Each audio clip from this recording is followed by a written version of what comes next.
Hello friends, ఏంటండి degree చేసి ఖాళీగా ఉన్నారా? ఏదైనా ఉద్యోగం గురించి సెర్చ్ చేస్తున్నారా? అయితే ఈ వీడియో మీకేనండి.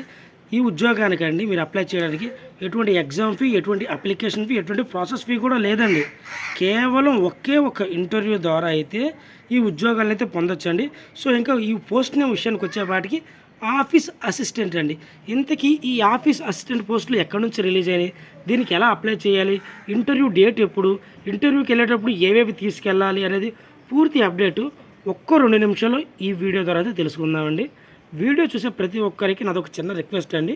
వీలన్నంత వరకు ప్రతి జాబ్ అప్డేటు మీకు తీసుకురావడానికి మా పూర్తి ప్రయత్నం మేము చేస్తాము.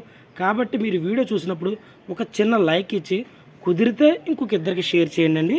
సో అదేవిధంగా మన ఛానల్ సబ్స్క్రైబ్ చేసుకొని బెల్ ఐకాన్ని యాక్టివ్లో పెట్టుకోండి. ఇంకా డైరెక్ట్గా మనం నోటిఫికేషన్లోకి వెళ్ళిపోతే Indian institute of information technology design and manufacturing Kurnool నుంచి అయితే మనకి ఒక జాబ్ నోటిఫికేషన్ అయితే రిలీజ్ అయింది. దీనిలో భాగంగా ఆఫీస్ అసిస్టెంట్ పోస్టులు కాంట్రాక్ట్ బేస్ మీద వాకిన్ ఇంటర్వ్యూ ద్వారా అయితే భర్తీ చేయనున్నారండి. మరి ఈ ఉద్యోగానికి అప్లై చేసుకుంటానికి మొట్టమొదటిగా ఏజ్ విషయానికి వచ్చేపాటికి 35 సంవత్సరాల లోపు ఉన్నటువంటి మెయిల్ అండ్ ఫీమేల్ క్యాండిడేట్స్ ఎవరైనా సరే అప్లై చేసుకోవచ్చు. ప్రతి నెల సుమారుగా 25,000 రూపాయల శాలరీ అయితే ఇవ్వనున్నారు. బట్ ప్రతి సంవత్సరం 11 నెలలు మాత్రమే ఉంటుందండి. మీరు రీసెంట్గా చూసినా కానండి, రీసెంట్గా రిలీజ్ అయినటువంటి ఎటువంటి కాంట్రాక్ట్ ఉద్యోగాలైనా కానండి 11 నెలలు మాత్రమే ఉంటుంది. సో తర్వాత మళ్ళీ నెక్స్ట్ ఇయర్ రాగానే రెన్యువల్ చేస్తూ ఉన్నారు. సో ఆ విధంగా ఇది చేస్తారని నాకు తెలిసినంత వరకు ఇది చేస్తారు. ఎందుకంటే మ్యాక్సిమం అన్ని పోస్టులు అలాగే ఉన్నాయి. మరి దీని యొక్క ఎడ్యుకేషన్ క్వాలిఫికేషన్ వచ్చేపాటికి బ్యాచిలర్ డిగ్రీ చేసిన వాళ్ళు అప్లై చేసుకోవచ్చండి. అందులో కూడా అకౌంటింగ్ కానీ, ఫైనాన్స్ కానీ, కామర్స్ కానీ, రిలేటెడ్ ఫీల్డ్ ఇవి చేసిన వాళ్ళకి ప్రిఫరెన్స్ అనేది ఇస్తారు. సో ఇది కాకపోయినా మీరు ఏది చేసినా పర్వాలేదు, బట్ ఇవి చేస్తే మీకు ప్రయారిటీ ఎక్కువ ఉంటుంది. మరి ఎక్స్పీరియన్స్ విషయానికి వచ్చేపాటికి మినిమం 1 year ఎక్స్పీరియన్స్ అంటున్నారండి.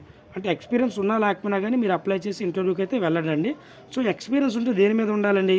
అకౌంటెంట్ కానీ, రిలేటెడ్ ప్రాజెక్ట్ మేనేజ్మెంట్ మీద కానీ, అకాడమిక్ బాడీస్ మీద కానీ, అదేవిధంగా ఎంఎస్ ఆఫీసు టాలీని హ్యాండిల్ చేసే దాని మీద కానీ మీకు కనుక ఎక్స్పీరియన్స్ ఉంటే ఆ ఎక్స్పీరియన్స్ తీసుకొని ఈ ఇంటర్వ్యూ జరిగే ప్లేస్కి అయితే వెళ్ళండి. ప్రిఫరెన్స్ ఇస్తారు, ఉద్యోగం ఇస్తారు అనట్లేదండి, ప్రిఫరెన్స్ ఇస్తారు. మీకు ఎక్స్పీరియన్స్ లేకపోయినా కానీ మీ దగ్గర టాలెంట్ ఉంటే ఆ ఇంటర్వ్యూలోకి వెళ్ళండి, ఉద్యోగం వచ్చే అవకాశం ఉంటుంది. ఇంతకీ జాబ్ రోల్ విషయానికి వచ్చేపాటికి వీళ్ళు చేయవలసిన మొట్టమొదటి పనులు ఏంటంటేనండి, సో ప్రతిదీ మెయింటైన్ చేయాలండి. సో వీళ్ళకి వచ్చినటువంటి గ్రాంట్స్ కానీ, రిపోర్ట్స్ కానీ, ప్రాజెక్ట్స్ కానీ, ఇండస్ట్రీకి సంబంధించిన ప్రతిదీ మెయింటైన్ చేయాలి. అలాగే రీక్యాన్సిలేషన్ ఆఫ్ బ్యాంక్ స్టేట్మెంట్స్ కానీ, అలాగే అకౌంట్ని హ్యాండిల్ చేయడం కానీ, మ్యాన్ పవర్ కానీ, యాక్టివిటీకి సంబంధించినటువంటి ప్రాజెక్ట్స్ కానీ, ఇండస్ట్రియల్ విజిట్స్ కానీ, కన్సల్టెన్సీస్ కానీ ఇవన్నీ మీరు మేనేజ్ చేయవలసి అయితే ఉంటుంది. సో ఫైనాన్షియల్ స్టేట్మెంట్స్కి ప్రిపరేషన్ చేస్తూ ఉండాలి. అదేవిధంగా కింది స్థాయి వాళ్ళకి, అంటే ఈయన కింది స్థాయి వాళ్ళకి వర్క్ కూడా ఈయన అసైన్ చేస్తూ ఉండాలండి. ఇంకా సరిగ్గా చెప్పాలంటే ఒక మేనేజర్ లాగా మొత్తాన్ని ఈయన హ్యాండిల్ చేయగలుగుతూ ఉండాలన్నమాట. సో ఇటువంటి ఆఫీస్ అసిస్టెంట్ పోస్ట్ అనేది చాలా రేర్గా తీస్తారు. కాబట్టి వచ్చినప్పుడు మాత్రమే మనం ఇందులోకి వెళ్ళాలండి. మరి ఇంతకీ దీని యొక్క ఇంటర్వ్యూ జరిగే డేట్ విషయానికి వచ్చేపాటికి 30/5/2025 అండి. సో ఈ రోజైతే ఇంటర్వ్యూ జరుగుతుంది. రిపోర్టింగ్ టైం వచ్చేపాటికి ఉదయం 10 గంటల నుంచి 10:30 లోపు మాత్రమే రిపోర్టింగ్ ఉంటుంది.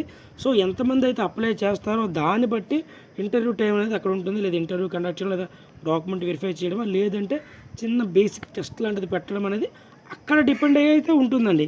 మ్యాక్సిమం 100కి 95% ఇంటర్వ్యూ ద్వారా అయితేనే తీసుకుంటారండి. మరి ఇంకా వెన్యూ విషయానికి వచ్చేపాటికండి mini conference hall, 2nd floor, admin block, IIIT DM Kurnool. So ఇక్కడ అయితే మనకి ఇంటర్వ్యూ అయితే జరగనుందండి. గుర్తుపెట్టుకోండి, ఇవి ఆఫీస్ అసిస్టెంట్ పోస్టులు కాంట్రాక్ట్ బేస్ మీద తీస్తున్నారు. అలాగే మీరు దీనికి అప్లై చేయడానికి వెళ్ళినప్పుడు, ఇంటర్వ్యూకి వెళ్ళేటప్పుడు మీ లేటెస్ట్ రెజ్యూమ్ అయితే రెజ్యూము, బయోడేటా అయితే బయోడేటా, దానితో పాటు మీకు ఉన్నటువంటి experience, Aadhaar card, caste, income, residential certificates, passport size photo, కుదిరితే bank account xerox, PAN card xerox కూడా తీసుకుని వెళ్ళండి. సో అడిగితే ఇవ్వచ్చు, లేకపోతే ఇవ్వద్దండి. ఎందుకంటే ఒకవేళ అక్కడ ఉన్న వాళ్ళు మీరు సెలెక్ట్ అయితే మిమ్మల్ని ఇమీడియట్గా తీసుకునే అవకాశం ఉందండి.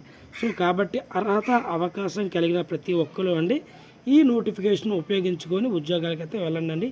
ఈ విధమైనటువంటి జాబ్ అప్డేట్స్ కోసం మన ఛానల్ అయితే సబ్స్క్రైబ్ చేసుకోండి. Thank you.